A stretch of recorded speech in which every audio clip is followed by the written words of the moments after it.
kon nag ñuy bisimlaay penc mi seen penc la daara ji kon nag waxtaan jàngi ni waaw ñu ngi gërëm ñëpp ñu ñëw seetaan parce que ñu ngi dégg ay wax yu am solo ci dëkk bi ne programme yi daara ji daal programme bu am solo la nit ñi ñu ngi ko déglu ñu bare ngi see jàngee tamit ma gërëm rek ñi ma fi bokkal penc mi pour wax ci rek ne time nawet moom jafe-jafe daf dee bëri su tawee ndox bi fi mu war a dem su fa demulee nit ñi foog ñu nekk di ko métitlu baax na trop pour ñu understand affaire yi dëkkuwaay yi affaire yi tali yi affaire yi yoon yi infrastructure daal naka la war a mun a nekkee façon ngi waxtaan bi nag suñ si waree dugga daara ji tey baax na tamit ñu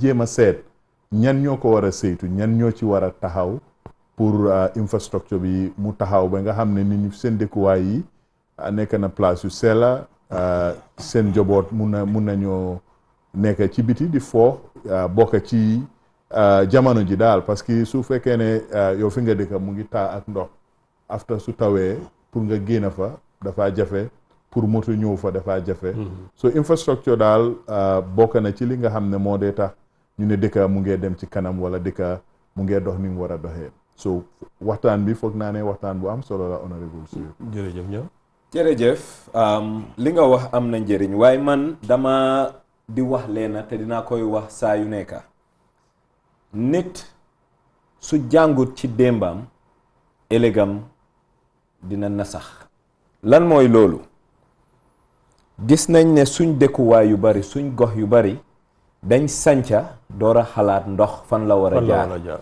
dañ sanca door a xalaat tali fan la war a am moo tax ngay gis kër yoo xam ne ñu ngi ci suuf tali yaa ngi ci kaw jamono dox na di dox ba ñu ngi am ay sanca yu ees lu tax jàngewuñ ci suñ problème yi démba yi pour saafara li nga xam ne xewagut bu mu xew ci loolu fu mu nekk réew mi gis nañ ne ku nekk am na real estate comme bitiki naar jaaykati kër yi léegi comme bitiki naar lañ lan moo fi manqué lu ñuy ooyee urban planning lan mooy urban planning ñi nga xam ne dañ war a toog saytu ne dëkk bi nii la war a duggee mu ngi war a changement bi moo am mooy ñu ngay jógee ci dëkkuwaay yu ndaw ba mu ngi nekk ci tunda bu mag tunda bi nag su demee ba war a mag dafa am ñetti yëf yum soxla fu ndox war a jaar ay waruwaay tali ba pare ci kaw tali bi ñu am ay adresse lii dafa nasaxlu dafa ruslu dëkk bu am juróom fukki at ak ñeneen ba juróom fukki at ak juróom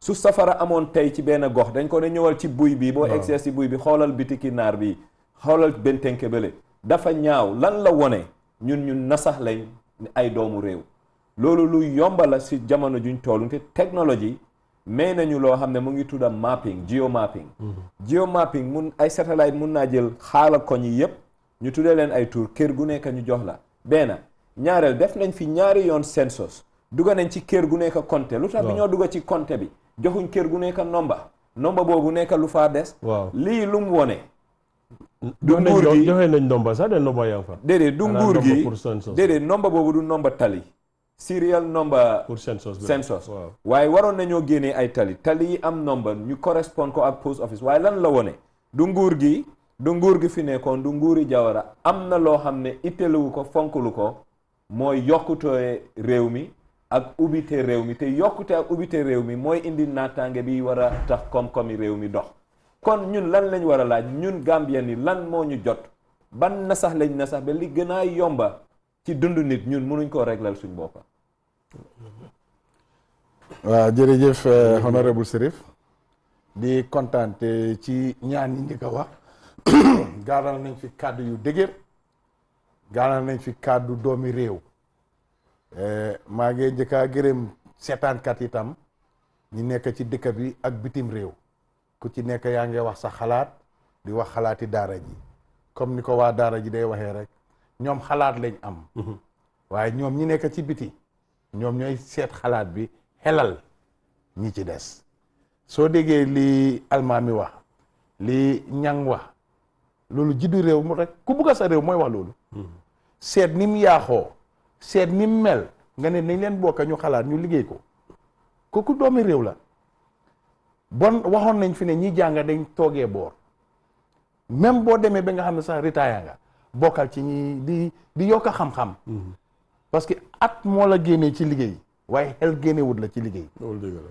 ba pare ñu ñëwaat ci set dañ war a jàng set place yi nga xam ne mooy fata ndox yépp boo demee di fa fekk saaku mbalit mbuus yi lay fees ak mbalit sivéej yi ñuy cee dugal mbalit boppi xar deri xar dañ war a jàng set xam suñ boppa ñang ne bugga sa boppa mooy bugga sa réew ku bugga sa boppa rek bugga nga sa réew fo naa ci programme si passé yépp daf ko daan bamtu bugga sa réew bugga sa boppa ku bugga sa réew rek bugga sa boppa yi ñoo jànkuwanteel yépp it's not the nature it's the nit ñi la nit ñoo waral lii yépp waaye nit ñi ñooy ñantam ñi nekk ci government bi am nga fa engineers ndax dañoo nelaw bu ñoo nelaw ñu ee leen ne leen jóg leen suba ngeen dem ngeen seeti réew mi dañ leen day fay parce que léegi-léegi ci jamono bu yàgg ba nit ñi dañ daan dem trek Banjul ba Basse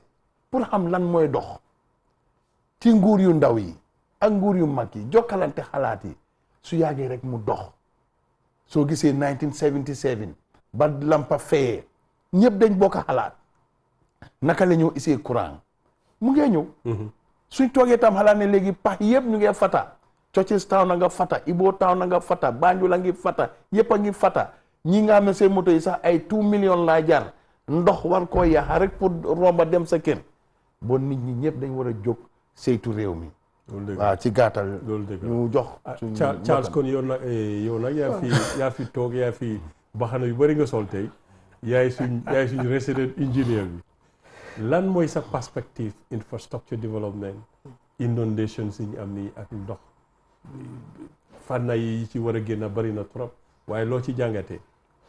ok jërëjëf Chérif first of all man buñ ne infrastructure liñ ci jot a wax muy yoon gi la muy waste management systems yi water supply energy ci la electricity ci la bokka telecoms ci la bokka ak yeneen yu bare ndig yooyu yëpp lal de réew mi laaj mu nekk ci ni mu war a nekkee ndax dëkk bi mun a bil ci loolu dem kanam waaye dafa am benn libaato angale mu ne a rolling stone gathers no moss ñun suñ dëkka ñu ngee développe mu tas ñu defaraat loolu mënul la dem tali beneen nga koo defar and you maintain it for life infrastructure bu mel ni siwéej bi ñu def Banjul beneen nga koo liggéey siwéej yi nekk ci yeneen cités yu mag yi ci àdduna si ñu ngi am 200 years plus te ñu ngi leen a maintain ñu ngi dox suñ major problème mooy maintenance tali ñu ngi koo liggéey fii doom juróomi at mu tas ñu ñoo defaraat mu ngi mel ni ñu ngeen nelaw mooy lii Lamine di wax di soo demee nga xool tal yu mel ni Bakaw tali yu mel ni Kairaba bi ñoo yeneen yu bare ñu ngi leen liggéey bu yàggut nii rek taw baa ngi irut tali bi dawal suuf si mu dem ba mayal seen wala feneen nga gis ñu toog di ko defar bloc municipalité yi am nañ fa wàlla pour ñu jóg jël suuf soosu delloo ko fi mu jógee jël heure yi delloo ko fi mu jógee stabilise place yooyu save tali yi ndax buñ toogaat ba tali bi yàqu ñu war a ñëwaat defaraat bu ees économie dëkk bi mënut a sustain du liggéey yi toog ba at a jot rek nga xool da nga war di jóg toujours maintenance boobu dafa war a am muy electricity infrastructure muy telecom infrastructure same thing yoon yi tali yi every nawet bu yaa banxaas yaa ngee daanu dog line yi fii ak lu nekk pour nit ñi manage loolu responsibility utility yi la waaye léegi benn area bi nga xam ne moo am ité mooy yëfi comme sewage bi nga wax ni inundation sewage comme Banjul or not sewage but water ak sanitation general ñaari boor la Banjul da nga am sewage system bi nga xam ne mooy manage waste bi jógee ci kër ñi li nit ñuy generate ba pare nga am draining system bi nga xam ne mooy manage comme bu tawee ndox mi naka la war a drainer génn Banjul dem fi ñu bugg a mu dem ndax dëkk bi woowaat système yeeg lu nekk mun a dox fi mu nekk nii ñaar yooyu yëpp ñoo xam nga naka mooy français yi ne escanté yëpp a arrêté yëpp a tas yëpp a féel sewage bi responsabilité nawek la nawek xam naa ne dinañ ci problème yu mag yi amoon ci courant nga leneen taluñ sewage te na at yi yëpp ñu ngi neglect sewage infrastructure baa ngee tas di yaaxu ba léegi affaire bi sis na yëfi drainage bi tamit foog naa ne loolu biñ defaree rehabilitation of Banjul roads yi ak CS yi ñeneen affect na drainage système yi Banjul am na yoon yoo xam ne sax dañ leen fata pax yoo xam ne dañ leen fata connexion yi amoon nekkaatu fa so moo tax léegi bu tawee Banjul nekk musiba bu doy waar. xam nga lii am na solo lool particularly now ñu ngi just ci période yi meet the people store mun naa wax ne yi ci gën a fés mooy infrastructure development wax nañ affaire yi bridge Banjul Bara wax nañ bridge in Basse wax nañ yeneen infrastructure development yii nii foog mu am impact ci lifin I think li war a am solo mooy comme ni nga waxee rek ñu seetaat lan lañ daan def démba because infrastructure suñ dooree di ko politicize there's a big problem man mooy yoon yi nga wax ne jagaat nañ ko benn fan ñaari yoon ñaareelu fan bi bu yàqu man dama believe ne lii ko dee gën a indi mooy ñu gaawalantu dem télévision ne jagar naa yoon loolu foog ñu moytu ko waaw du loolu rek xam nga dëkka ak tunda du benn planning dafa war a nekk at the national level mu filter down ci suuf ba pare si ni ko anglais di waxee ñu am a comprehensive strategy a global strategy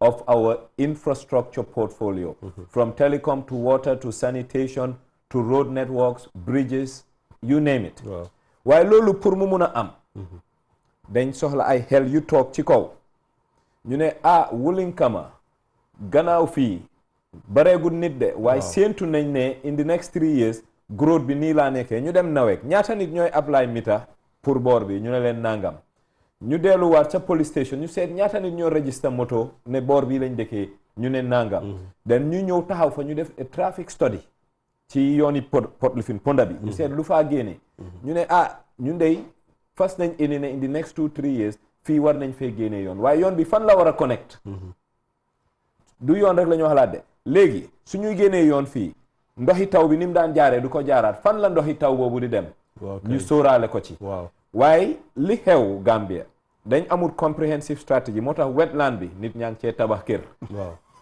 Ibo Town dëgg la war nañoo yërëm ñi fa dëkka waaye lu tax ñu am dëkkuwaay yu mel noonu dañ leen bàyyi ñu dëkka fu nit warut a dëkka it's not fit for human habitation faulty kan la planning kon nag nguur gi ci li mu war a delluwaat mooy ñun suñ jamono maam yi suñ jamono papa yi dañ amoon building control planning units ba nga xam ne sa septic tanki kër sax dafa am fu mu war a nekk ak position ak naka lañ ko war a buildee defuloo ko ñu daaneelaat ko nga tabax ko ngaay building ñu am building code dëkk bi dafa am lu ñu fi nasaxal mooy standard te dëkk dafa war a am standard Gambia doon na dëkk boo xam ne léegi sa country of mediocrity ay nit ñu nasax ñoo war a toog di bàyyi mbir di dem muy daanu di daanu bay ne faraj suñ kaw mooy li Charles wax rek bi dem daanu ñu jëlaat ne ñu ngee tabaxaat sustainability du am gis naa réew yoo xam ne ñu mel ni Rwanda bloc bi nga jagaree bi nga tabaxee sax dafa am code dafa am ciment bu ci war a dem bi suuf ba naka la war a mel place ndox la yëpp dafa war a poto la waaw xam nga man waxtaan wi si daara ji fii li ma ci dee gën a amal interest mooy duñ dee pare pour jox responsibility ñi ko elloo ña ngi wax na fii ne dëkk bi dañ na saxal standard waaye dëkk bi am nañ standards bureau li ma wax rek mooy ne du ne amuñ institution si department of planning am na yii yëpp ñu ngi nekk fii taxaw Charles wax na ci waxtaanam sax ba wax ne nawet ñu ngi concentrate moo xëj na ci affaire courant bi at the expense of xëj na sanitation ak yu demee noonu sewage bi waaye loolu dafa laaj daf ñoo laaj rek liggéey réew mi naka lañ ko war a sosee ñan ñoo ko war a taxaw parce que liggéey bu nekk réy na wala réyul su fekkee ne ay ponkal ñoo ko sot xëj na dinañ si def lu gaaw mu jeex ndax ba pare itam su fekkee sotuloo ko it kala wala xool ndax yaa ngi koo def dina xam ne defuloo ko mu ne la defuloo ko waaye xam nga affaire yi infrastructure du affaire yi benn fan affaire yi life cycle la li ñang explain li ci gën a am solo si man suma gis-gis mooy ne apart from ne amuñ maintenance culture ba pare sax design yi ñu dee def ña ngi wax na ko ci bi moo door waxtaan bi ne dañ bëri real estate companies. waaw loolu moom. amuñ real estate companies xëj na sax ku mel ni taf mun ngaa ne kooku real estate company because ñii dañoo jël suuf di ko jaay. waaw speculation rek. waaw suuf nag moom loolu man isiw ma ko fi suma pa isiw ko fi papi kenn isiw ko fi li ñoo this land dealership yi nekk fii small time land dealers yi ñu ngi isi jaxaso yoo xam ne dangaa dem te ñu jaay Charles ëllëg ñu jaay ba ñang jaay. waaw loolu beneen affaire la almaami boobu beneen topic yi besam la waaye li maa wax ci ñooñu li maa wax ci ñooñu mooy waaw dañ war a am régulation boo xam ne soo demee ba jël tey tool yi ni dogat ko ne da nga koo def kër bala nga koo def kër nga génnee tali yi oo nawet ñu indi fa ndox yi pôli courant yi génna ñu am ay loolu lay daaxa nag loolu lay daaxa loolu su fekkee ne ñu ngi ko encourage loolu dafaa tax dëkk bi du mun a dem kanam tooli nit kenn waru koo dogat def ko ne dafa am real estate company di ko jaay because li dee xew ci dëkk yi man yi ma gis yëpp da nga am ay developers ñuy déggoo ak government bi ak town planners yi ak city planners yi ak city managers yi ñuy def lañ plan waaw ñu ne dañ bëggoon 200 residential units in this place lii ak lii la government bi mun a isi yow developer bi nga ne waaw man dinaa uti financing fii ma ñëw develop from scratch ba mu pare su ma paree ma delluwaat ci banque si da di ñang jaay Sirif Gomez ñëw ne dañoo mortgage lii wala dañoo jël si lii waaye li ñoo expect Gambia li xew Gambia fu mu nekk nii dangaa dem ñu jaay la 20 by 15 or 20 by 30 from scratch yow lu sa doole antan tey nga def xëy na 2 meter block o ëllëg nga def benn small road lu la neex ngaa def rek non li ma jéem a explain mooy ne responsibility pour plan infrastructure ci dëkki taax yi ci loxo government la war a nekk government su fekkee ne dafa defar loi mooy di regulatory part waaw regulatory part bi nag doo commencé di réguler loo xam ne du am mucc du loo xam ne dafa sustainable because as long as ñu ngi allow this land speculation ak ku nekk di wax ne moom real estate company la dañoo am problème si pour infrastructure bi mu develop at one go. man dama bëgg a ñaan rek ci li ñang doon wax ne bi ñoo senso lu nekk ñu jox ko numbers tey suñ demee Sukuta kii am tool fekk nomboon nañ tool bi mu ngi ci planasi xam nañ ne dama fii demarcate nañ ko. non gars yi du ñëw nomba tool. mu nomba kër lañ daan nomba. non advance tool nomba. waaw dañoo nomba tool almaami. waaw dañoo ne dafa ñoo land use census bi du nit rek la dee compter. waaw dafa compter land use. fii residential la waaw. population census nit rek la dee compter. déedéet. non du affaire yi li moo wax mooy xam nga soo demee li nga gis kër bu nekk ñu ngi la nomba. waaw loolu la miin. waaw kër gu nekk ñaata nit ñoo fa dëkka. ndomba bii. xam nga duñ wax ne kër Alaaji Jibril Gueye dañoo ne 10007 den ñu xam ne ngéyeen la 17 nit ñoo fa dëkka léegi suñ ñëwee Sukuta gis ne fii li moo rëy yëpp Yusufa Caam moom fii Moodu Caam moom fii bu ci nekk ñu jox ko ndomba nga xam ne ëllëg yow almaami buñ la fa jaayee xam nañ ci ban ndomba lañ la jaayee soo conflict si ñoo am nii du mun a am. waaye waxtaan gaa ngi réer de. ñun infrastructure lañ doon wax. waaw te ñu ngi dellu. nañ leen delloo waxtaan bi ci infrastructure. dama foogoon na fi nga ñëwee ji. mooy pour indi ne affaire yi land ay use real estate misuse or use lii nii yëpp dafa build up pressure boo xam ne. loolu yëpp a ngeen génnee waxtaan bi ci non hold on rek. infrastructure soo gisee ñu ko wax.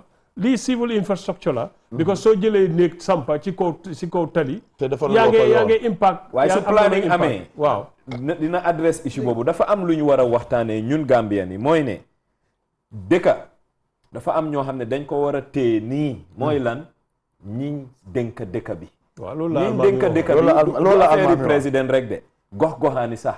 waaye dafa war a dooree ci kaw wàcca ci suuf lan moo manqué si suñ Gambia tey.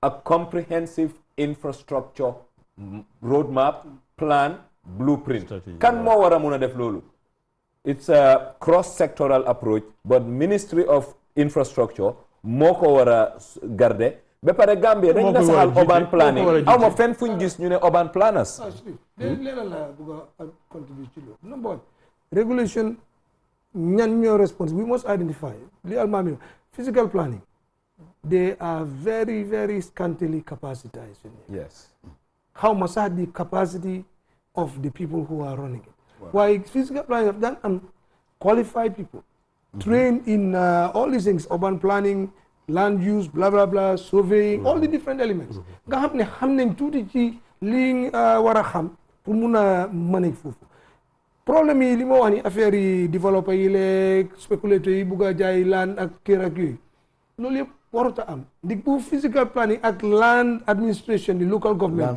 effective ñoom ñëpp am nañ su seen plan effective local government yëpp am nañ plan xaw ma formally waaye dégg naa ne am na some projects yu ñoo def ak surveys yu ñoo def with GIS ak yooyu fi mu nekk nii waaye war na ñëw mun a map Gambie yëpp ne fii mun nga fay develop residential lii agricultural la mun loo ko la agricultural la this element su fekkee ne mu ngi fi war a nekk kon ñiy jóg di spéculer bàyyi leen ñu dem waaye ci residential sectors rek lañ mun a def loolu duñ mun a laal agricultural land pour def leneen almaami doon junja waaw so loolu noonu global planning boobu noonu pour war a mun a ne lii fii lii la lii fii la war a nekk loolu dafa am solo te wax naa lii last time bi Gambia dëkk bu tuutee fu neex a jagar dañ war a manage suñu resources yi ba suñ ko defulee we will have serious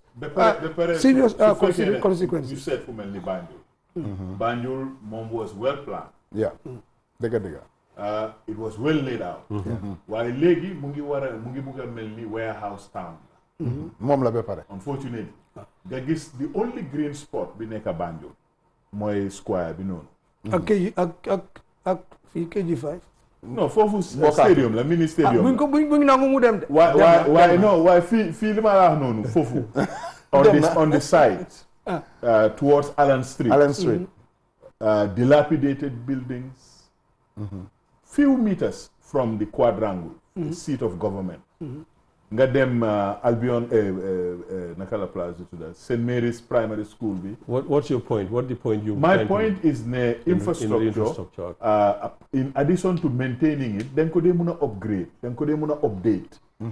Especially su fekkee ne it falls into disrepair or kenn nekkatu di ko use. Like St. Mary's boobu noonu it can be turned into an iconic building in Banjul mu ngi face square bi. mu ngi jegeñ government offices yi mun nañ koo def as a promise to the future ne léegi suñ buildings yi dañ leen a jéem a try pour build them for the ages. Well, let me help you with that. Why Banjul? Hold on, Charles. Banjul. Is it a question of infrastructure or social impact on the infrastructure? Moo tax ñu am all this inundation because there is a human impact on these issues of this thing. Man li ma wax mooy because ñun ñëpp xam nañ ne Banjul amoon na drainage system. bu correct drainage system bu correct. lan moo tax doxatul. waaw mooy li ñuy wax ñëpp te dañ ko fi war a waxaat mooy ne dëkka du ne one time mu dem dafa am maintenance number one. The culture of maintenance dafa fail Banjul. Fail Gambia totally. Ban sense la make ñun léegi. foo jëndi jee essence am na a portion of sa xaalis si essence buy dem towards road tax and road maintenance. anamu ñun gisuñ ko. number one.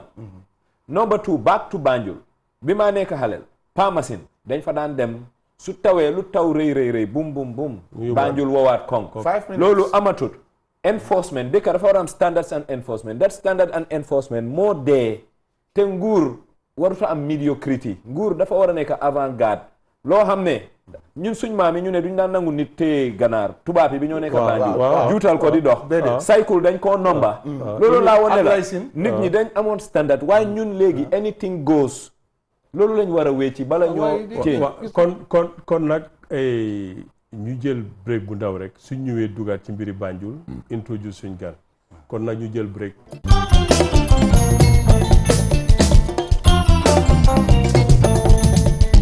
jërë ngeen jëf kon nañu dalalaat leen di waxaat ne bismillah ci suñ final segment bi tey daara ji ñuy bamtuwaat rek di wirife di waxtaan ci mbiri infrastructure di waxtaan ci mbiri inondation si ñu am ndox mu bari bi ak problème yim cause ci dëkk yi ci local government si surtout Banjul surtout Kanifing Municipal Council lan mooy saafara ji naka lañ ko war a xoole bala ma continuer rek dinaa baamtuwaat li fi almaami wax ak Lamine ne yéen ñi ñoo seetaan ñuy baamtuwaat di leen a gërëm feedback si bari na feedback si a ngi ñëw daara ji seen daara la kon nag bismillah dinaa continuer because loolu mooy saxal daara ji su ma jógee ci loolu nag ñu welcome suñ guest du kenn ku mooy honorable Samba Fall ku ne xam na ko ku ne xam na ko ci réew mi nekk na Banjul mayor ñaari yoon nekk na fi minister of youth and sports nekk waa Banjul dëggantaan kon nag Samba ñu lay welcome perspective bi ñu jël nii nag dinañ ci soxla sa perspective incha allah kon nag ñu ne bismillah kon nag fañ taxawale woon waxtaan ji rek problème yi infrastructure si inondation si surtout Banjul surtout KMC waaw naka la ak lan la ñoo saafara dama bëggoon a continuer rek ci li ma doon wax noonu affaire yi Makati Square bi ak St Mary's Primary School even Old Court House bi nekk Banjul tamit yii yëpp ci infrastructure historically yu Banjul lañ pour maintain leen léegi dafa jafe foog nga upgrade leen nga update leen pour ñu mun a ànd ak jamono ba pare amal dëkk bi njëriñ ñu ngi wax ne private property la council bi ñoo ko moom dama bëggoon a wax rek ne am nañ loi church bi ñoo ko moom Christian council bi la xaw ma ndax St Mary's church bi dama bëggoon a wax rek am nañ loi fii ne for public interest government mun naa compulsorily acquire any land eminent domain not eminent domain this is quite different from su fekkee ne government dañ am interest in a public property even su fekkee ne yow sa private dwelling la mun nañ ko acquire there is a law in the Gambia for that waxuma ne pour ñu def loolu waaye li ma wax rek mooy ne Banjul fu mu nekk am na opportunity su fa nekk pour ñu if you like renovate ko wala ñu restore ko waaye loolu dafa require pour government ñu am a grand design waaw mooy planning master plan bi waaw apart from master plan because gis nga fu mel ni Harlem in New York in the 80s it became very seedy, it became very run down. Wow. While in the 90s, it had a kind of renaissance. Gentrification. Well, I mean, man, what's your yip dama leen di jëmal li ma wax rek mooy ne government bi nga gis ni government ni Gambia bi tey am nañ a committee called the Committee on Official Residences and Accommodation. Kora. Government bi ci boppam mu ngi luwaas kër yu dul jeex Banjul fii Gambia fii. Opposite St Mary's boobu foofu noonu. ñun liggéey na fa si national development plan bi nag ñu ngi propose pour am national building policy boo xam ne dina look at all these things waaye man li ma wax nii rek mooy honorable Sirif xam nga fu mu nekk yaa ngi fay luwaas as government opportunity la am na benn building bu nekk fii di ñëw up fii naka opposite village bi ñu ne mooy nekk ci tourism board seen office bi ak xëj na ministry of waaw ñu ne through PPP lañ ko amee li ma wax rek there are opportunities pour suñ infrastructure bi not only ñu maintain ko waaye ñu upgrade ko through these kind of partnerships ci lu gaaw because li ñoo wax rek mooy ne dëkk bi dafa tuuti there are so many things yoo xam ne mun nañ koo def ci lu gaaw without non man kay soo gisee maa doon side ak ñaang affaire yi plan bi moo wax noonu because man toujours dama wax ne réew dafa soxla nga mébét li nga bugga nga tikkat li nga bugga keneen ku ñëw itam bu la booy PPP ak yow ak dina mun a jaar ci fi nga li nga wax nii mooy téere te mooy dégga lan moo xew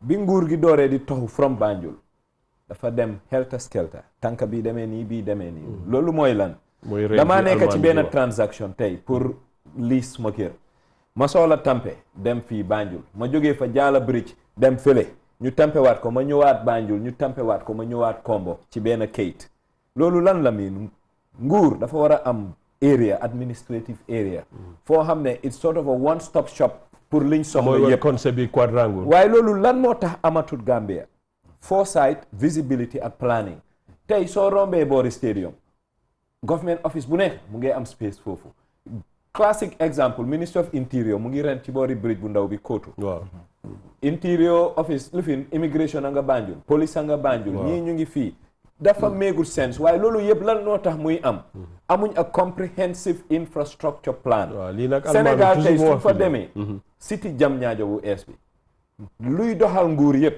ci foofu laan dëkki toog si benn 5 kilometer radius so loo soxla rek nii la nga dem lu tax loolu am ñooñu dañ am plan lu tax ñun amuñ ko ñun ad hoc administration la ñoo def from démba balaa démba ba tey attitude boobu culture boobu lañ war a wécci suñ buggee bil dëkka ak tabal dëkka du benn ñun dañ war a bil dëkka te kuy bil dëkka da ngaa am foresight boobu nag moo fi manqué dañ ku nekk dafa ne dañ am plan de waaye these plans are not comprehensive and well thought out. No, maybe sir is comprehensive. Maybe kay xanaa dañ ko follow. Because soo amee plan. In fact man foofu laa bëggoon a waxee rek honorable balaa ñoo welcome. waaye man li ma bëgg a wax rek dama ko daaneel 2 minutes. Because li ma wax nii mooy dëgg la government bi ñu ngi everywhere helter skelter waaye li ma wax fu mu nekk nii opportunity si yu nekk suñ kanam taxaw. nga xam ne balaa ngaa fay luwaas xëy na next year nga sampa nga commencé di xelaat ne léegi ma dem gis lifin bi Catholic mission bi ne leen man fii dama ko bëggoon a def into this dégg naa yéen a ngi doon def lii wala yéen a ngi doon plan lii naka lañ ko mun a gaawalee nga xam ne nit ñi dinañ si mun a liggéey offices dinañ si mun a taxaw government bi dina mun a nekk pour start di jéem a change profile yi Banjul bi. lii lu mun a nekk la. non loolu dëgg man loolu mooy suma wax. gis naa because fi ma waxee mooy ne yii opportunities yi nga xam ne suñ fekkee ne jël nañ ko ñu bari dinañ start commencé di waxaat ne Banjul de mu ngi mel ni. mun naa laa dimbale ñu ngi ko bugg a turn around. mun naa laa dimbale. ok parce que li ma ko bugg a foofu rek mooy government léegi am nañ luñ moom. asset si Yaya Jammeh yi moo jënda Banjul yëpp moo ko jënda. kër yëpp moo ñu ko jëndaloon Alice la jënd. waaw comme opportunity bi nga wax opportunity bi nga wax ni boo ñëw na. Lams am nañ laan si ba pare. Lams léegi dama bëggoon a dugal suñ guest bi rek Samba ñuy wax bismillah again dégg nga waxtaan ji about infrastructure particularly how it impacts local government focusing on Banjul gis nañ situation si Banjul naka la mel KMC local government gis nañ naka la mel bu tawee kenn du xam naka la mel lii nag am na lu ko sabab infrastructure yi la planning bi la nit ñi ci dëkka naka nga jàngatee lii jërë ngeen jëf dégg naa wax yi yëpp xam nga problème yi Banjul dafa unique ba pare dafa too complicated in the sense ne man ni ma ko gisee threefold la one infrastructural 2 institutional and thirdly bu nekk social Banjul is the capital moom laa dee wax ku nekk Banjul is the capital of the Gambia at the same time dafa nekk a municipality of its own so doo ko mën a réet ak yeneen municipalities yi government has a big stake in Banjul wow. So what government should do, they want to something like a Marshall Plan. But government will come in and then try to address some of the issues they are beyond the municipalities. Just like Li Nyang Diwa, Agnyib Diwa, all the government institutions are going out, them out of Banjul. But it's not only the government institutions, but Nyunwa Banjul, sir. Just like what has been happening in America. You move up, you move out. You are from the ghettos and then develop yourself and then you move out. You have families in Banjul. Wow. And what are we doing to develop those properties? The infrastructure, the carry. What are we doing? Well, na lolu ben problème bu mag la. Yeah. Suñ kër yi Banjul yi moom kenn ñëwee ñu ko laal parce que famille yaa ngi day nii. te kenn bu weñ sax doo ko si bu ekkati lu ko muy ni coow.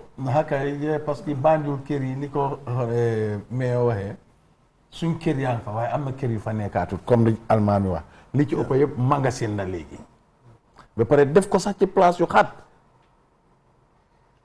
council ci boppam li Samba wax dafa war a dugga am area soo xam ne kenn du fa def store place yi gën a ndaw Banjul léegi store lañ koo def te tali yi liggéey ko pour camion. waaw waaye dafa am lu xew Banjul. déedéet man kay dama bëggoon a laajaat dama bëggoon a dellusiwaat ci honorable wax na fi li nga wax ni lu am solo la. waaw parce que council dafa am jamono boo xam ne is so constrained cash trap. li ko ñaax. pour mu dem gis ne kii mu ngi bil store because store mooy gën a fay lempo kër. waaw so yu waaye loolu lu ñu war a seetal la mooy li damaa doole li nga wax rek. waaw dafa am fu ñu war a bil store dafa war a am fu ñu war a bil waaye kër. ba tey loolu tam ñun waa Banjul ñun ñoo koo jaay nit ñi di. waaye nekkul ne everybody ñun ñoo koo jaay ñu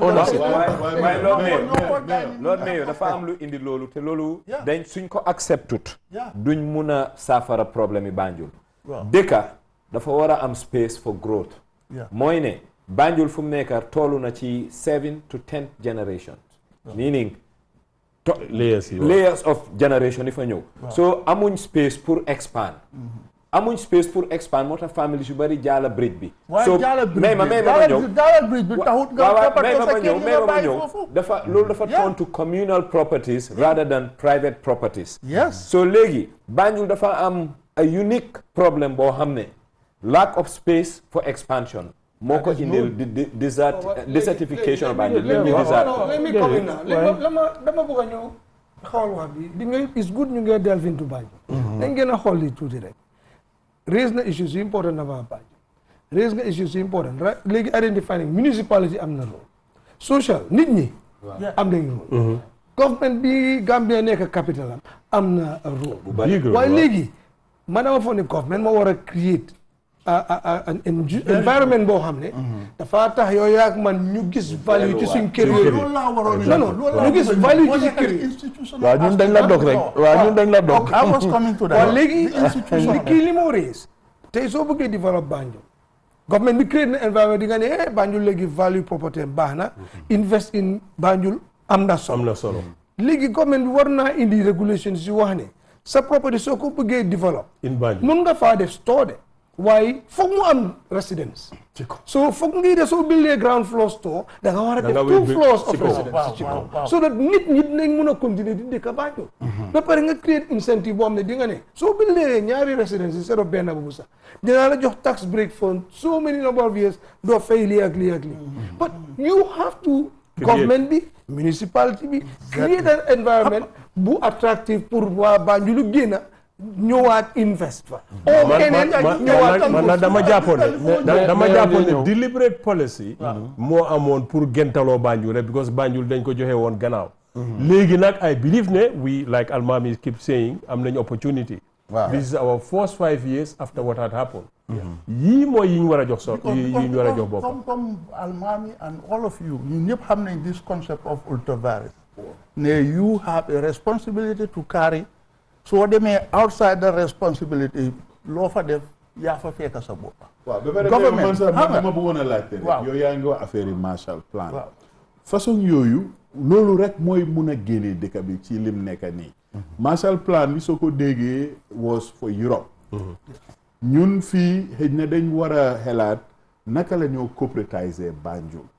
because li xew mooy place yu mel ni Nairobi place yu mel ni Kampala ak place yu mel ni Kigali dañoo taxawal city government ba pare ñu am a corporation boo xam ne affaire yi maintenance affaire yi infrastructure affaire yi regeneration ak renewal yëpp ñoo ko responsible li moo def dafa bari dëkk bi dafa bari ay ñuy liggéey every aspect of the city infrastructure dañ ko defar ba nga xam ne dafa nekk one business hub dafa nekk leisure spot dafa nekk loo xam ne culture dafa mun a dunda so façon yi plan yooyu government rek ñoo ko mun a dépasse sumba ñoo ko mën a sumba exactly but the number one factor moo nekk ne comme what Moses or whosoever said let my people go government dafa war a allow local authorities pour ñu am some degree of autonomy you know and then ñu am a holistic plan boo xam ne dafa incorporate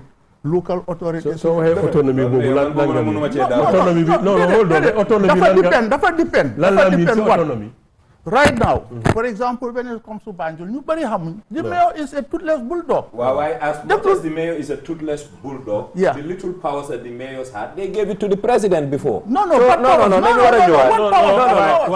local government. No, let me learn. What powers? Let me learn. The little powers. Let me learn. The mayors have. Let What me learn. powers do they have? I'm coming there. Yes. Gis nga decentralization bi moo ñëw. Yes. The whole idea of decentralization was empowerment of local governments. No. It No, was not that. It was devolution. Devolution is the empowerment. Decentralization is just lip service. Jogut. Lan moo tax jogut. Waaw. Gis nga plan lu mu baax execution bi dafa mata. Banjul dëgg la am nañ limitation as it relates to self governance because most of revenue streams in Banjul GRA jël na ko léegi. That's one. Secondly, Banjul secondly Banjul mënuta apportion lan la central government bi di put as a liability to the infrastructure that is under the municipality pour central government bi fayaat ko back pour mu mun a The formula is there. What are the powers that has been ceded to the former president that the mayors have? I want you to tell me that. We're talking about central government here. All right, talk about central. Let me help you with something here. Let me understand. Yeah. It's like you use the word planning, or I think in the wrong way. First, most distinguishing here is that local government must understand that the issue commonly were earlier alluded to. If you decentralize, if you devolution, whatever it is, the power is in the hand of somebody. Forget about all the theory of about how we've shaped it on paper. Exactly. You must go through a struggle to get it. You better understand that. Nobody will just give it to you. That's one reality. The other is, in local government, tamit du muna comme the other day, development ming buga, the positive move or march of this country being buga. Possible. You must take specific areas and try to create models of success. Samples. Believe in it and grow with it. Municipalities, limited resources and make sure you have a transformative effect in few areas. Health or cleaning. Managing your markets efficiently. Whatever it is that you choose. And make sure you have a success story. But if I demonstrate to other principals, I can do it. But give me more. Thank you. But the issue is that there are, you look at comparative, I'm got the concept of comparative advantage. You know where your strength is and then go concentrate on that. But you have limitations. Banjul doesn't own land. Government can just come and allocate the whole of Bone Road without the municipality getting involved because of the legal instruments that are in place. The Local Government Act is just rubbish. If I am a mayor, I have my role. I'm not a signatory to the account. I cannot fire, I cannot hire, and then I am elected by universal adoption within the concept of... Even President Barrow nekkul signatory to an account. Xam nga suñ amee political leadership dañu war a am political vision tamit boo xam ne dafa mun a transform the conditions. Man when I'm talking about Banjul dama dee wax ne dañ foog ñu ut examples ñan la ñoo compare ak suñ boppa lan la ñoo mun a def pour Banjul mu move forward. Benn Port of Gambia Banjul la nekka.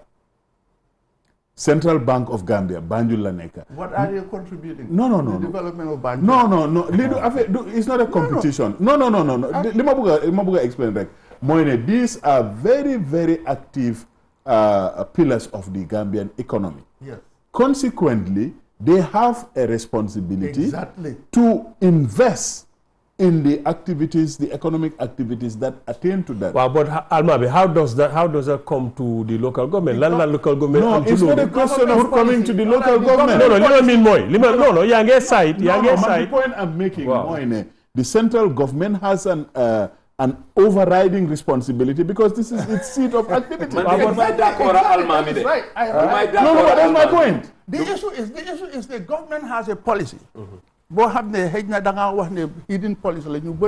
If you are a practitioner in local governance, clearly, government dafa minimize taxation by local authorities, but maximize and encourage the maximization of tax for central government. Wow. Look at to the detriment of the council. Exactly. We have restrictions. The government uses the institutions that are in the city as milking cows, revenue. But then they don't think about the municipalities, having something from there. But just like example, when I was mayor, ñu door pour tabax the tali bi jógee from port from ferry terminal up to Wafi Jago. You know how much that cost? $70 million. That was the cost. And government gave directives. Council dañ war a fay 10%. And we paid 77 million.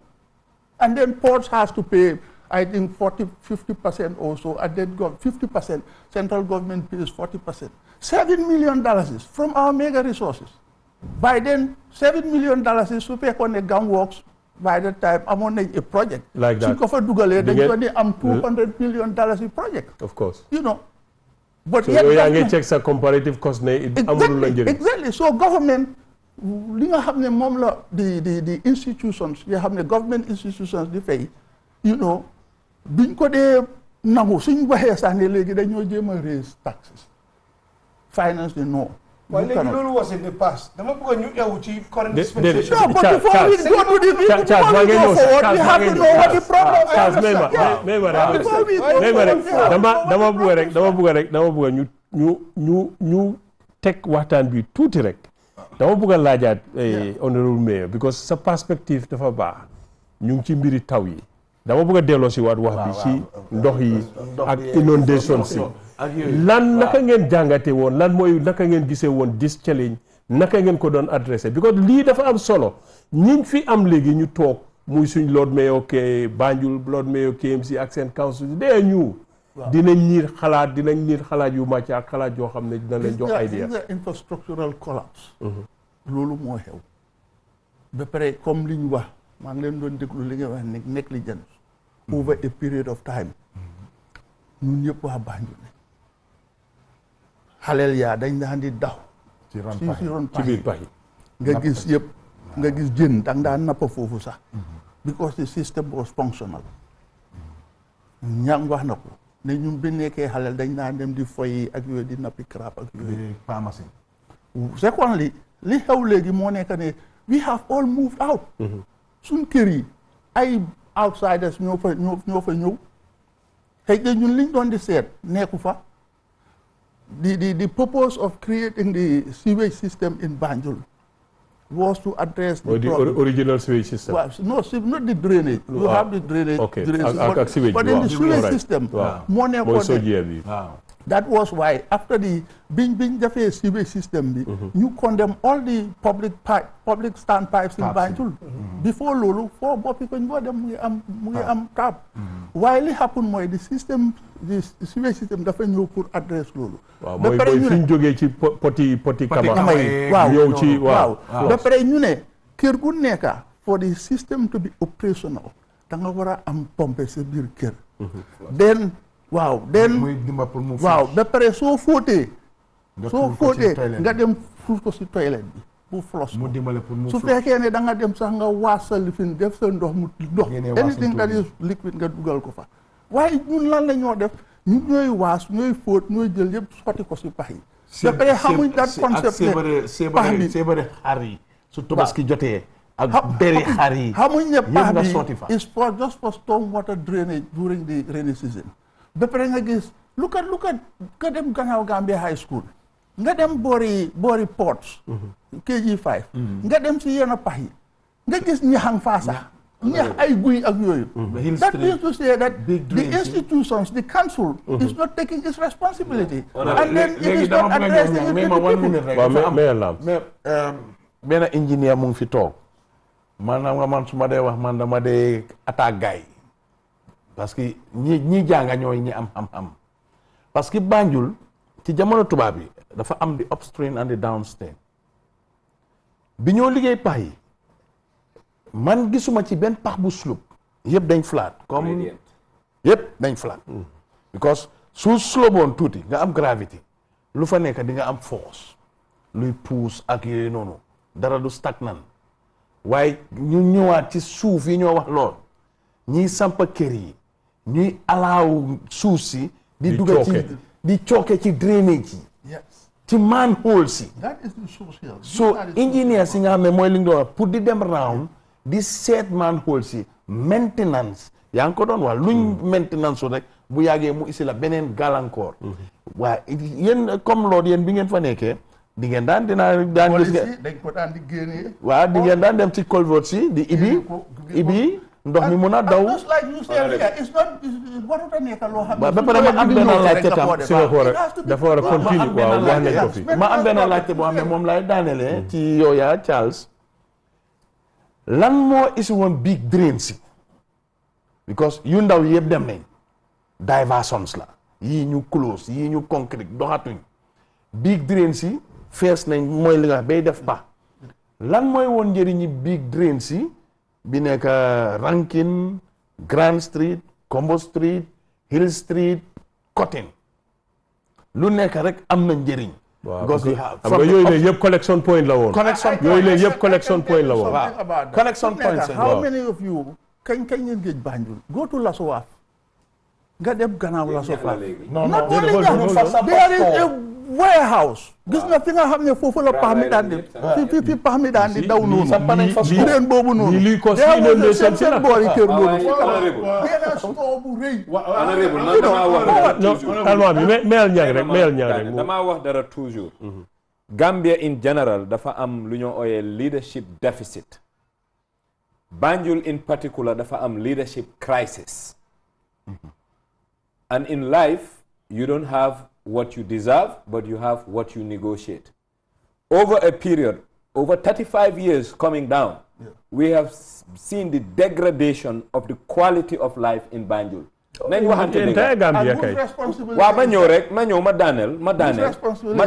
daaneel Banjul problème yi Banjul dafa yàgga dafa compound ba mu siis ne mënatuma mu dee infrastructure bi collapse finally waaye for about 35 years coming we have seen what was happening What's coming your to point, Banjul Nya? the What's point your I point? am getting to mooy lu ñoo wax nii yëpp suñ amul good leadership to resuscitate revive the city suñ amoon tey 10 billion yit dafa suuxaat waaw lan moo ñang waxal nit ñi luy leadership ban façon leadership nga Let me wax come in now. Just to really build on li ñu identify fii dégg la problème am na ñu ngi wax problème waaye loolu rek du fi li gën a am solo ci problème bi li mu nga bàyyi gannaaw mooy ne amoon na lu fa nekkoon lu doon Exactly. ñu ngi toog bàyyi loolu yëpp tas Yes.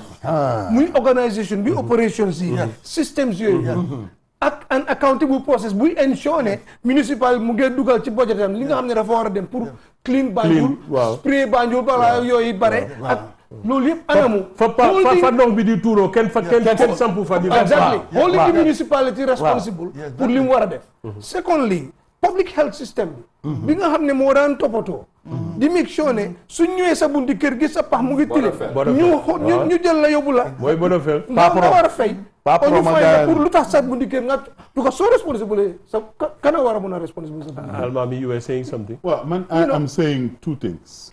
Affaire yi finance. Everywhere li ma wax rek foog rek ñun ñu pare pour jàng ñeneen ñi naka lañ doxalee ba mun a rëcca ci public finance laa bugg a starté soo demee fu mel ni Nairobi seen constitution bi dañ wax ne xaalis bi ñoo collect ci dëkk bi revenue all revenue dañ ko war a divide. waaye ñun suñu amuñ constitution boobu non loolu li ma jéem a explain rek honorable mooy ne problème si ñoo wax nii yëpp mun nañ koo saafaraal ndax dañ am leadership deficit ndax dañ am leadership crisis li am ba am mooy ne Banjul fu mu nekk am na opportunities yoo xam ne mun nañ koo transform because pour wax dëgg tamit am pax boo xam ne is open xëj na time boobu noonu mooy woon di best technology waaye pour am pax ci dëkka man dëkka yu bari dem naa fa gis naa ne amuñ pax ci biti waaye dëkk yëpp du benn almaa bi non li ma jéem a explain pax rek mooy boobu taw beeg flood yeeg loolu taxoon cost of cleaning waaw yooyu yëpp dëgg la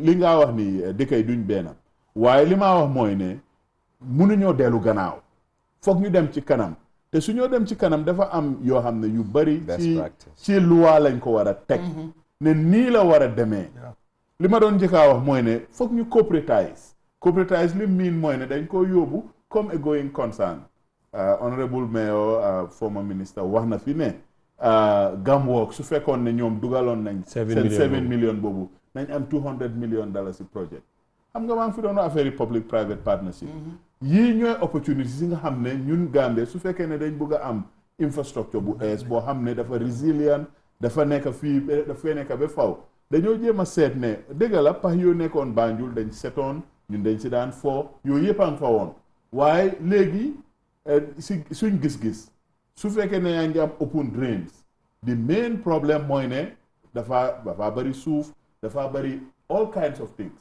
so suñoo bilaat wala suñoo renovate Banjul wala suñ ko regenerate dañ war a jël xalaat yi nga xam ne moo gën a yóbbu yeneen àddina si yeneen dëkk yi si àddina bi moo leen yóbbu kanam waaw man kay dama foog ne point bi ñu doon make mooy ne rek am na lu doon dox sooy ñëwaat pour jagat da ngaa bil on li nga xam ne mu ngi dox nga door di xalaat yu bees li tax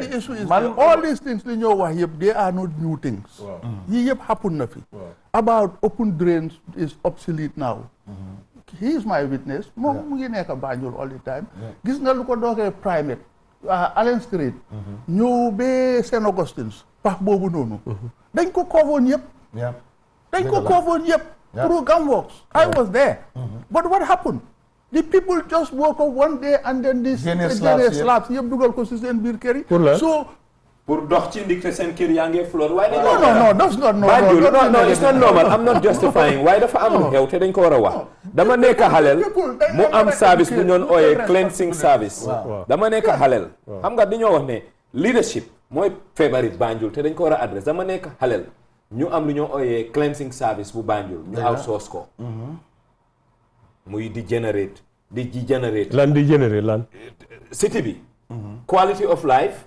and our environment just because of cleansing service and our environment muy di generate paxi Banjul dafa dem ba gis nga comme soow nu mu dee amee feene ci kaw noonu la paxi Banjul yi amee feene tilim fuur toog dematut lan lañ ci def dara li ma bëgg a wax mooy leadership is the biggest function of the degradation of Banjul mooy lan the leadership that should ñu war a am vision mu ne lii day doxu te dafa war a dox li te daf fi daan dox loolu amul Banjul we have a leadership problem dañu war a accept loolu njëkka so Banjul amul leadership problem so Banjul amul leadership problem waaye amuñ leadership nit ñi they also are part of the problem waaw because moom foofu la no waxe su fekkee yow wax nga fii ne biñ nekkee xaleel yoo amutoon because the drains were clean ñan ñooy dem di tuur mbalit yi si biir pax yi enforcement that's where leadership comes no let's su nit ki breaké loi leadership dafa war a ñëw moo tax man ci li ma laajte leadership mooy éduquer wax ni man li ma laajte laaj naa ko fii Charles man su ma laajte bi mooy ñoom lii te moom ingénieur la man laaj li ñoom li ñu wax nii dama ko laajte ne di upstream and di downstream ak yi fata ak maintenance bi ñu wax. let's move forward. ñaan crisis bi am. let's move on the infrastructure issue. léegi li ma bëgg let's talk on nañ fi si lu bari ci affaire yi infrastructure. inondation si le lan mooy problème bi lan lañ ci jàngat naka lañ war a yóbbu foofu léegi ñi nga xam ne ñooy ñi bees ñi toog nii lan mooy solutions yu ñu war a indi lan mooy quick solutions muy immediate problems on these inundations ak how do we approach infrastructure to move this country forward.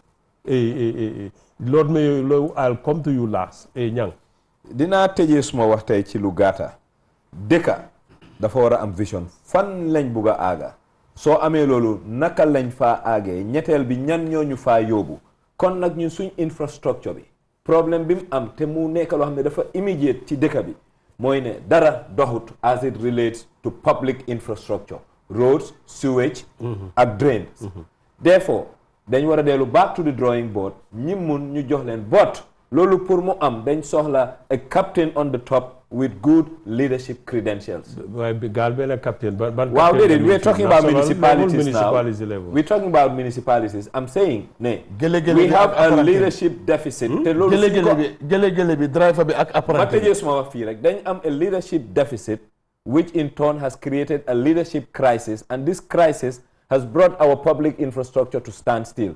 Foog ñu am police bu am doole ñuy ko ooyee mayor mu téye dëkkam bi ne maa moom fii te nii laa defee ku ko fi defut lii mooy dal sa kaw. nga ne loolu lu am solo la parce que gel- soo amee benn gaal boo xam ne ñun ñëpp a ci bokk. waaw foog nga am foog nga am. gele-gele bi dafa am driver am apprenti waaw apprenti bi ñoom ñëpp dañu war a déggoo nag. waaw apprenti bi daf day déggoo driver bi ba pare di déggoo ak passager yi mu mel ni central government ak local government. waaw so moo tax may doon wane comme Banjul niñ ko xalaatee benn réew boo xam ne la ñi fa jaar dañ bari waaye doo seetloo kër yi ñi maintain seen kër yi ownership bi bariwut biir Banjul bi bariwut léegi bokkul amatut doore ko Port Authority ñëw ba Hill Street kenn ñoom Usu Njaay nga faa am kenn ñoom Leemu Njaay yëpp dem na. yëpp dem na yëpp stoola demati ba police kër amu fa kenn dëkku fa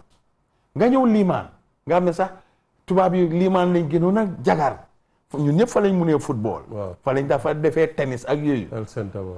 doo dooree ports ñëw ba njaageen ak kenn ñoom daam jóob nga jàlla doo amati résidence ci tënk rek Lamin ci waaw tënk.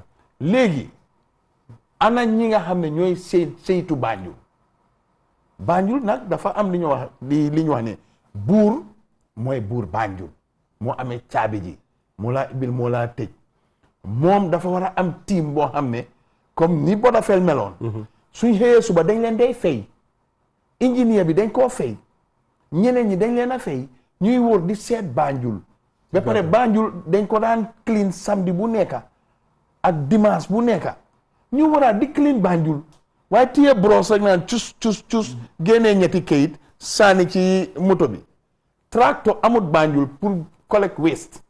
jërëjëf la almaam yi. waaw man daal bëggoon naa rek pour daanele suma kaddu lii ne capital foo ko gis si àddina si olof yi dañoo ne dëkki taax. réew teer. waaw réew teer. lu baax Gambia fii foog mu jaar Banjul. so dafa mel ni port authority bi ba airport bi yëpp ci Banjul la liñ soxla fu mu nekk nii ci réew mi mooy ñu am ay ñu ñoo xalaatal naka la ñoo boolee ñaari port yi nga xam ne soo dugga Gambia foofu nga dee jaar. So the project should be about Greater Banjul area. waaw should be about Greater Banjul area ba pare dañ war a try parce que soo bëggee da nga bëgg a mobilize tilim mu génn ci place dafa am ñu koo liggéey. soo bëggee defar tali dafa am ñu koo liggéey. so ci gàttal liggéey bu bari moo nekk suñ kanam ci capital bi te dafa important trop pour ñu boole area bi rationalize ko am projects yoo xam ne dinañ dem for the next 5 years nga xam ne ku ñëw ci urban area bi ci metropolitan area bi di nga gis infrastructure boo xam ne dafa make sense ba pare di nga gis ne nit ñi fu ñoo mun a su ñoo ñëw ci capital bi soxla moo leen faa yóbbu ba pare suñ fa ñëwee seen soxla dañ ko doxal ci place boo xam ne fees na bóot fu mel ni Banjul daal foog nga am projet boo xam ne nit bu ñibbee foog nga bugg a tee dellu Banjul ngoon waaw ba pare tamit dafa important trop pour lii maire doon wax mu am resources yoo xam ne dañ ko faa invest dedicated waaw nga xam ne mu mun a gën a jur xaalis because port bi ñu ngi doon def expansion for the last 20 years. waaw mu ba tey national development expansion bi munta jee waaye loolu suuf demee ba pare dégg naa ñu mel ni this company Maersk Line ñu watuñ Banjul waaw damaa wax nii rek pour wone rek ne léegi ci àddina bi ñu nekk in a globalized world am nañ SDG yi la am nañ new urban agenda bi yii yëpp international frameworks yoo xam ne lañ mun nañ see jàngee mun nañ see jëriñoo climate change bi ñoo wax yii yëpp waaw yii yëpp damaa wax rek ne dëkk bi dafa soxla resources dafa soxla lii mun a yóbbu Gambia ci kanam in a sustainable way. jërëjëf Charles. dëkk dafa war a nekk fu nit ñi mun a dëkk ci condition bu baax am ci dund bu baax nekk fu ñu mun a liggéeyee fu ñu mun a demee school fu ñu mun a amee noflaay recreate fu óor tam pour sa nekk njaboot dund. waaw so basically war naa am all the basic infrastructural services muy tali la muy electricity la muy telecoms la muy all the associated services yi dax dëkkuwaay bi nekk fu nit mun a dund bu baax léegi ñun suñu situation mooy we fallen from lu tuuti li ñu jotoon a am we fallen behind léegi dañ war a seet first of all problème yi maa gis fu nekk ni ñoo tamponné bor bu nekk ku nekk ngay ñëw ak liñ foog ne ñoom moom lañ am te ba moo gën ci ñun time jot na pour dëkk bi toog ñun ñu defar wax ñun lan moo gën ci ñun waaw foog ñu taxawal ñun lan moo gën ci ñun lan lañ bugga ndax ku ñëw bugga ñëw ne mun nañ leen ci defal leela nga ne ko mu ngi fekk ñu ci ñun lañ bugga so we must be clear about that jërëjëf character issues yi dëkk bi yëpp naxariwul we can solve it if we are committed to it and we have the clear appreciation ne mooy suñ njëriñ jërëjëf mooy suñ value jërëjëf Charles loolu mais yow naka nga ñëw tënkalee te mbiri infrastructure mbiri local government yi ak li ñoo jànkuwanteel naka lañ ko saafara gis nga li almaami wax I think loolu moo close everything dañ war a am di capital pour mun a defaraat cité bi you know like in other African countries city bi surtout waaw niñ ko gëntale ni because li happen the municipality are comprised of elected representatives of the people, and they have a contract with their constituents, the people. Wow. And then the municipality also have a contract with central government. And central government is not fulfilling that part of its contract. Because the local government act categorically says that a percentage of the budget, development budget, should be given to the municipalities. From 2000 to 2002, that has not been forthcoming. So the law is restrictive, and you cannot actually do muna def law hamne law bi joxu la ko pour nga def ko. Look at the commission. Li xew si commission bi léegi. Yow nga ñëw nekk mais ñu ne la yow sa rôle ñu ne la lii mooy sa rôle nga dem ne da ngaa dem di employé nit maa da ngaa dem di jël xaalis fële tomorrow legacy bi yow nga am problem. These are the issues. Render to Caesar the things that are Caesar's and to God the things that are God. Ba pare nit ñi tam si seen boppa ñun Njaay mu ngi wax ne Banjul has a leadership deficit moom na ñëw ak yeneen waa Banjul li nga xam ne am nañ ideas let them come on board like ñun li ñëwee loolu lu ci am solo la politique bi niñ ko bàyyee la yes it's not political sax déedéet li ma miin mooy leadership when it comes to social service delivery it's non-partisan you know it's a political doo wax ne kii UDP la kële APRC la so man damaa ñëw pour jox UDP rek o damaa jox APRC it's non-partisan it's a political so su fekkee ne ñun Banjul rek laa gis man I have been mayor and I sacrificed to come and work at the local government level where are the Banjulians? Look at Kantora and Busumbala and all these places of country. Da nga toog ñu ne waa ñu nekk outside diaspora bi. Sampal dañ leen lopitaan sam man how waa Banjul ban moo musa ñëw de contribute naa something to the development of the city. Ana peinture jumaa yi. Apart from pay lip service lii lañ war a def lii lañ war a def lii lañ war a def. mu ngi indi support for Banjul. All right. waaw mu ngi indi waa ñëwagul déedéet dama ne li ma wax. mu ngi indi ak indi na ko is not this. lan loolu laa wax na indi su fekkee ne da na indi li ma wax moo nekk ne ana ku ñëw indi man nekk naa fa for how many years. Nobody came. We were struggling. And then the ideas nobody ñu ñëw sax ne la kaay ma jàppale la si ni nga comme li njàng di wax nii. There is a leadership deficit. kon nag what have you done pour léegi leader si local government si am nañ liggéey bu mag. Exactly. So loolu la the people it's a tripartite thing. You have the people, you have the council, and you have central government. man honorable daaneel naa suma kàddu dama bëggoon a wax rek gis nga all these services yi war a nekk si city bi tax city bi nga bëgg a faa dem ñi ko mun a gën a deliver ci lu gaaw mooy cooperations coopération mooy mbootaay yi nga xam ne ndax Sehu Cissé and Sons la o Mohamed Dia and Sons la ñooñu ñooy mun a joxe services yi la fekk Gambia government bi toogut ne dafa taxawal ay corporations Exactly. pour city bi Yes. ak metropolitan area bi Yes. du dox du affaire yi dina jafe waxuma ne du dox de waaye na jafe jërëjëf Alma bi kon nag tey liñ fi jàngatee lu am solo la gis nañ ne wax nañ inondations yeeg drainage yeeg infrastructure both local ak central waaye nag one of the most important things here our pointing fingers to the need to revamp to relook into this local government regulations, local government act, local government instruments vis-a-vis central government. Because loolu tam so amut new wave of thinking, innovation ak endowment resources du mun a dem. loolu foog review mu ngee ñëw.